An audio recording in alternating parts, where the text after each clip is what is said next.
Hello everyone. మన next topic వచ్చేసి fuel cell and MHD generator.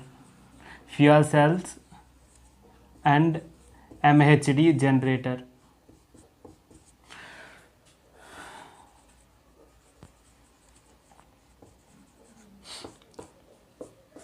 Fuel cell and MHD generator అన్న ఇందులో ఏమీ ఉండదు.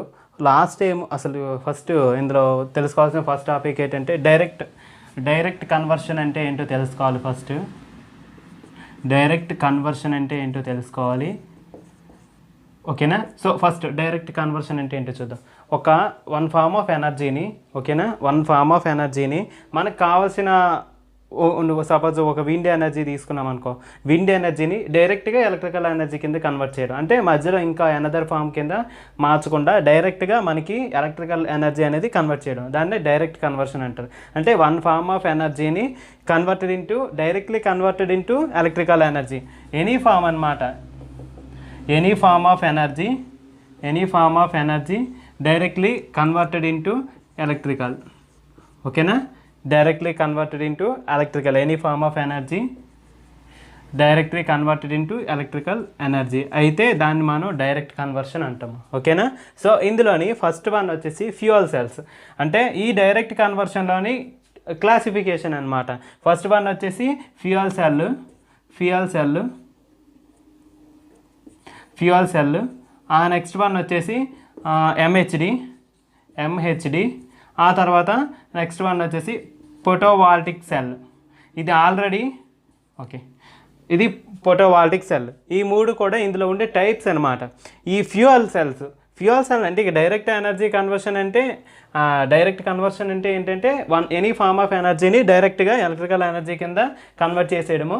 అందులో మీడియం కింద ఎలాంటి సబ్స్టెన్స్ని యూజ్ చేయమన్నమాట. అంటే ఇప్పుడు సపోజ్ ఎయిర్ స్టాండర్డ్ సైకిల్స్ తీసుకున్నట్టయితే air is the working media కదా. సో అలాంటి మీడియం సబ్స్టెన్స్ ఏమి ఉండవు. డైరెక్ట్గా ఎనీ ఫార్మ్ ఆఫ్ ఎనర్జీని డైరెక్ట్గా మన ఎలక్ట్రికల్ ఎనర్జీ కింద కన్వర్ట్ చేస్తే దాన్ని మనం డైరెక్ట్ కన్వర్షన్ అంటాము. ఇందులో టైప్స్ వచ్చేసి fuel cells, MHD generator, PV cells.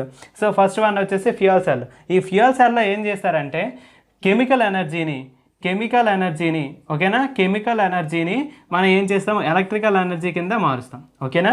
Chemical ఎనర్జీని ఎలక్ట్రికల్ ఎనర్జీ కింద మారుస్తాం, అది ఎలాగో తెలుసుకుందాం. నెక్స్ట్ వన్ వచ్చేసి ఈ ఎంహెచ్డిలోని థర్మల్ ఎనర్జీని అంటే థర్మల్ ఎనర్జీని యూజ్ చేసి మనం ఎలక్ట్రికల్ ఎనర్జీ అనేది జనరేట్ చేస్తాం, ఓకేనా. ఫ్యూయల్ సెల్లోని chemical energy to electrical energy, ఎంహెచ్డిలోని thermal energy to electrical energy. Next PV సెల్స్లోని మనం ఏం చేస్తామంటే డైరెక్ట్గా సోలార్ ఎనర్జీని యూజ్ చేసి మనం డైరెక్ట్గా ఎలక్ట్రికల్ ఎనర్జీ అనేది తయారు చేస్తాం. సో మనం ఆల్రెడీ పీవీ సెల్ గురించి డిస్కస్ చేశాను, ఆ వీడియో కూడా ఉంది మన ఛానల్లోని. సో ఇప్పుడు నేను చెప్పేది ఏంటంటే fuel cells and MHD generator కోసం ఇప్పుడు మనం డిస్కస్ చేద్దాం. ఫస్ట్ వన్ వచ్చేసి ఫ్యూయల్ సెల్స్.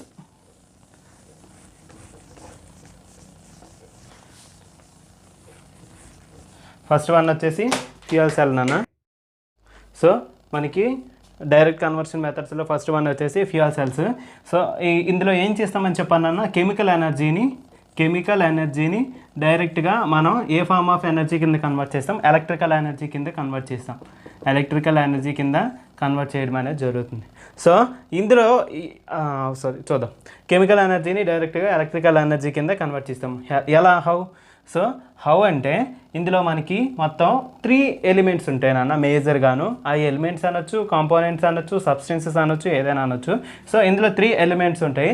ఫస్ట్ వన్ వచ్చేసి ఆక్సిడైజర్, అలాగే ఫ్యూయల్ అంటే ఫ్యూయల్ అనమాట, ఓకేనా. సో నెక్స్ట్ వన్ వచ్చేసి ఎలక్ట్రోలైట్, ఓకేనా. సో మొత్తం 3 ఎలిమెంట్స్ ఉంటాయి. ఫస్ట్ వన్ వచ్చేసి ఆక్సిడైజర్, ఫ్యూయల్, అలాగే ఎలక్ట్రోలైట్. ఏమవుతుందంటే ఇప్పుడు ఈ ఫ్యూయల్ ఉంది కదా, ఈ ఫ్యూయల్ అనేది ఈ ఆక్సిడైజర్తో రియాక్ట్ అవుతుంది అనమాట. ఫస్ట్ ఏంటి, ఫ్యూయల్ అనేది ఆక్సిడైజర్తో రియాక్ట్ అవుతుంది. ఆ రియాక్షన్లో ఏం జరుగుతుందంటే మనకి డైరెక్ట్గాను ఈ ఫ్యూయల్ అనేది ఆక్సిడైజ్ అయిపోతుంది. ఓకేనా, ఈ ఫ్యూయల్ అనేది ఆక్సిడైజ్ అయిపోయి ఎలక్ట్రాన్స్ని ప్రొడ్యూస్ చేస్తుంది. ఓకేనా, ఈ ఫ్యూయల్ అనేది ఆక్సిడైజ్ అయ్యి అక్కడ మనకి ఎలక్ట్రాన్స్ని ప్రొడ్యూస్ చేస్తుంది త్రూ ఎలక్ట్రోలైట్ అనమాట. అంటే చెప్తాను, ఫ్యూయల్ అనేది ఆక్సిడైజ్ అయ్యి అక్కడ మనకి ఎలక్ట్రాన్స్ అనేవి జనరేట్ అవుతాయి. అది గుర్తుపెట్టుకోండి. ఈ ఆక్సిడైజరు ఫ్యూయల్ రెండు కూడా డైరెక్ట్ కాంటాక్ట్లో ఉండవు. ఓకేనా, సో ఏంటి, ఈ ఆక్సిడైజరు ఈ ఫ్యూయల్ రెండు కూడా డైరెక్ట్ కాంటాక్ట్లో ఉండవు. ఆ రెండింటికి మధ్యన ఇది ఎలక్ట్రోలైట్ అనేది రెండింటికి మీడియం కింద పనిచేస్తుంది అనమాట. ఓకేనా, సో ఆక్సిడైజరు ఫ్యూయల్ రెండు డైరెక్ట్ కాంటాక్ట్లో ఉండవు. సో ఈ రెండింటికి మధ్యలోని ఎలక్ట్రోలైట్ అనేది ఒక సబ్స్టెన్స్, మీడియం సబ్స్టెన్స్ కింద వర్క్ చేస్తుంది అనమాట. ఇప్పుడు మనకి సపోజ్ మనకి డిఫరెంట్ ఫ్యూయల్ సెల్స్ ఉంటాయి. ఓకేనా, అంటే టైప్ ఆఫ్ ఫ్యూయల్ బట్టి ఫ్యూయల్ సెల్ నేమ్ మారిపోతుంది అనమాట. సో ఆ ఫ్యూయల్ సెల్ ఇప్పుడు సపోజ్ హైడ్రోజన్ యూస్ చేశాను అనుకోండి, హైడ్రోజన్ ఫ్యూయల్ సెల్ అంటారు. అదే హైడ్రోకార్బన్ యూస్ చేశాను అనుకోండి, హైడ్రోకార్బన్ ఫ్యూయల్ సెల్ అంటారు. సో అలాగనమాట. ఓకేనా, సో ఇందులోని మేజర్గా 3 ఎలిమెంట్స్ ఉంటాయి: ఆక్సిడైజర్, ఫ్యూయల్, ఎలక్ట్రోలైట్. ఈ ఆక్సిడైజర్ ఫ్యూయల్ అనేది రెండు రియాక్ట్ అయ్యి ఈ ఫ్యూయల్ అనేది ఆక్సిడైజ్ అయిపోయి అక్కడ ఎలక్ట్రాన్స్ ప్రొడ్యూస్ చేస్తుంది త్రూ ఎలక్ట్రోలైట్. ఈ రెండు కూడా డైరెక్ట్ కాంటాక్ట్లోనికి రావు, ఆ మధ్యలోని ఎలక్ట్రోలైట్ అనేది ఉంటుందన్నమాట. క్లియర్? సో ఇందులోని నెక్స్ట్ వచ్చేసి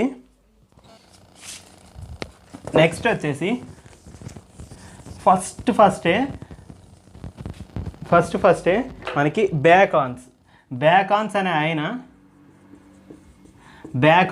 ఆయన ఈయన ఏం చేశారంటే ఒక ఫ్యూయల్ సెల్ని డెవలప్ చేశారు. ఓకేనా, ఇన్వెంట్ చేయలేదు, డెవలప్ చేశారు.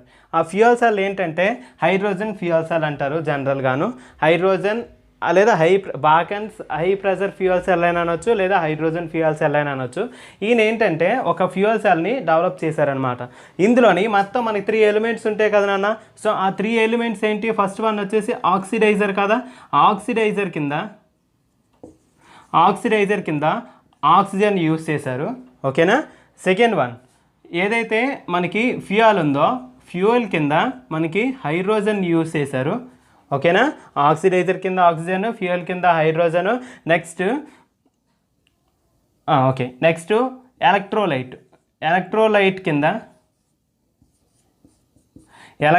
కింద మనకి ఇక్కడ ఏం యూస్ చేశారంటే పొటాషియం హైడ్రాక్సైడ్. ఓకేనా, పొటాషియం హైడ్రాక్సైడ్ అనేది మనకి ఎలక్ట్రోలైట్ కింద యూస్ చేశాడు. ఫ్యూయల్ కింద వచ్చేసి H2, ఆక్సిడైజర్ కింద వచ్చేసి O2 అనమాట. ఓకేనా, సో ఇప్పుడు ఏం చేశాడంటే బ్యాకాన్స్ అని ఆయన అక్కడ మీకు ఇమేజ్ డిస్ప్లే అవుతుంది చూడండి. ఇమేజ్ డిస్ప్లే అవుతుందా? సో ఇప్పుడు మనకి ఇమేజ్ చూసినట్టయితే మనకి యానోడ్ సైడ్ ఏమున్నాయి నాన్న, హైడ్రోజన్ అనేది ఇన్లెట్ కింద వస్తుంది, అది ఫ్యూయల్.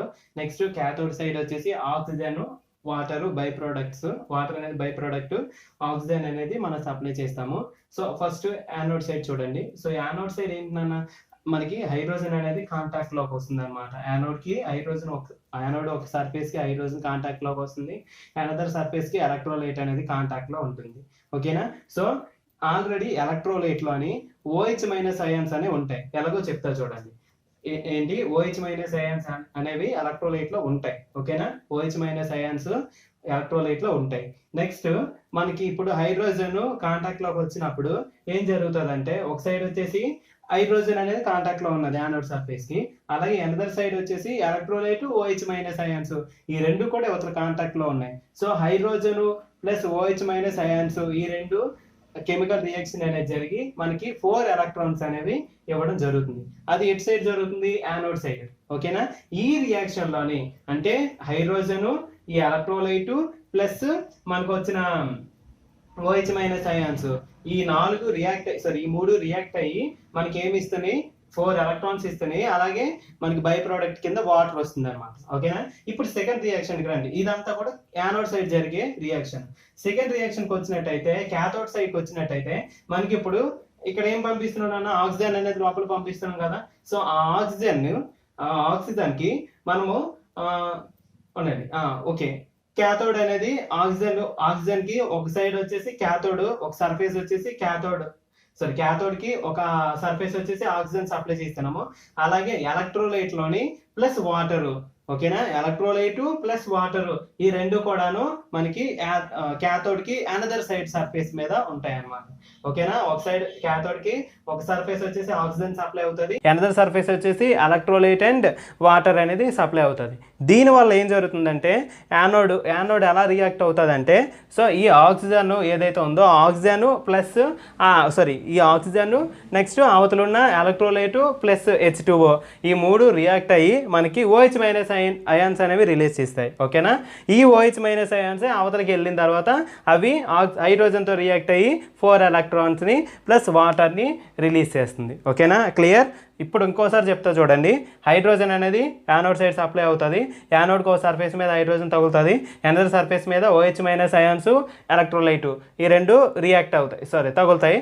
సో ఈ మూడిట్ల రియాక్షన్ వల్ల బై ప్రోడక్ట్ కింద 4 ఎలక్ట్రాన్స్ అలాగే వాటర్ వస్తుంది. ఆ వాటర్ అందులోనే ఉంటుంది నాన్న, ఎలక్ట్రోలైట్లోనే వాటర్ మిక్స్ అయి ఉంటుంది. సో నెక్స్ట్ వన్ వచ్చేసి ఈ వాటరు నెక్స్ట్ ఈ ఎలక్ట్రోలైట్ ఇవి వచ్చేసి ఆక్సిజన్తో రియాక్ట్ అయినప్పుడు బై ఏ సర్ఫేస్ ఉంటుంది అక్కడ, క్యాథోడ్ సర్ఫేస్ ఉంటుంది. సో ఆ క్యాథోడ్ సర్ఫేస్కి ఒక సైడ్ వచ్చేసి ఆక్సిజన్ సప్లై అవుతుంది, అనదర్ సైడ్ వచ్చేసి మనకి ఏదైతే వాటరు ప్లస్ ఎలక్ట్రోలైట్ ఈ రెండు రియాక్షన్ వల్ల ఏం జరుగుతుందంటే మనకి OH మైనస్ అయాన్స్ అనేవి రిలీజ్ అవుతాయి. ఓకేనా, ఈజ్ ఇట్ క్లియర్? సో ఇందులో మనం నేర్చుకోవాల్సింది అలా ఏం ఉండదు నాన్న, జస్ట్ ఆ రియాక్షన్స్ గుర్తుపెట్టుకుంటే సరిపోతుంది. ఓకేనా, నెక్స్ట్ సెకండ్ స్టెప్ వచ్చేసి ఇందులోని మ్యాక్సిమమ్ రిలీజ్ అయితే మనకి 1.23 volts ఇది మాత్రమే మనకి రిలీజ్ అవుతాయి అన్నమాట. ఎక్కడ 25 degrees టెంపరేచరు అలాగే 1 bar ప్రెజర్ దగ్గర. ఓకేనా, 1 bar అట్మాస్ఫియరిక్ ప్రెషర్ దగ్గర 25 degrees టెంపరేచర్ దగ్గర మనకి రిలీజ్ అయ్యే వోల్టేజ్ ఎంత అంటే 1.23. ఇందులో మొత్తం 2 టైప్స్ ఉన్నాయి నాన్న. ఫస్ట్ వన్ వచ్చేసి లో టెంపరేచర్ సెల్, అలాగే సెకండ్ వన్ వచ్చేసి హై ప్రెజర్ సెల్. ఓకేనా, లో టెంపరేచర్ సెల్ అలాగే హై ప్రెజర్ సెల్. ఈ లో టెంపరేచర్ సెల్కి వచ్చేటప్పటికి దీనికి వచ్చేసి ఒక 90 degrees వరకు టెంపరేచర్ ఉంటుంది, అలాగే 4 bar అట్మాస్ఫియరిక్ ప్రెజర్ అనేది ఉంటుంది. నెక్స్ట్ వన్ వచ్చేసి అది అంతే, 90 degrees టెంపరేచర్ 4 bar ఉంటే అది లో టెంపరేచర్ సెల్, సేమ్ ఇవే ఫ్యూయల్స్. నెక్స్ట్ సెకండ్ వన్ వచ్చేసి 300 degrees వరకు టెంపరేచర్ ఉంటుంది, అలాగే 45 bar అట్మాస్ఫియరిక్ ప్రెజర్ ఉంటుంది. 300 degrees వరకు ఉంటుంది, 45 bar అట్మాస్ఫియరిక్ ప్రెజర్ అనేది ఉంటుంది. నెక్స్ట్ వన్ వచ్చేసి ఇందులోని మనం ఒకవేళ పెంచుకోవాలనుకున్నట్టయితే మనం 100 నుంచి 1000 volts వరకు డెవలప్ చేయొచ్చు. 100 నుంచి 1000 volts వరకు డెవలప్ చేయొచ్చు. అలాగే 1 kilowatt నుంచి 100 megawatts వరకు మనం పవర్ అనేది డెవలప్ చేసుకోవచ్చు. ఓకేనా, సో 100 volts నుంచి 1000 volts వరకు డెవలప్ చేసుకోవచ్చు. 1 kilowatt నుంచి 100 megawatts వరకు మనం పవర్ అనేది ప్రొడ్యూస్ చేయొచ్చు. సో నెక్స్ట్ వన్ వచ్చేసి ఇందులోని ఒక్క సెల్ ప్రొడ్యూస్ చేసే వోల్టేజ్ ఎంత అంటే ఇవి మనం చెప్పాలన్నమాట. ఒక సెల్ ఎంత వోల్టేజ్ ప్రొడ్యూస్ చేస్తే 1.23 volts 25 degrees temperature and 1 bar pressure దగ్గర. ఓకేనా, సో మనం ఈ ప్రెజర్ టెంపరేచర్ని వ్యారీ చేస్తూ వెళ్తే మనకు కావాల్సిన మన నెంబర్ ఆఫ్ సెల్స్ని కానీ మిక్స్ చేసుకుంటూ వెళ్తుంటే అన్నిటినీ సిరీస్లోని యాడ్ చేసుకుంటూ వెళ్ళినట్టయితే మనకి ఎంత వోల్ట్స్ కావాలంటే అన్ని వోల్ట్స్ వస్తాయి, ఎంత పవర్ కావాలంటే అంత పవర్ జనరేట్ చేసుకోవచ్చు. ఇది వచ్చేసి బ్యాక్ ఆన్స్ అనమాట.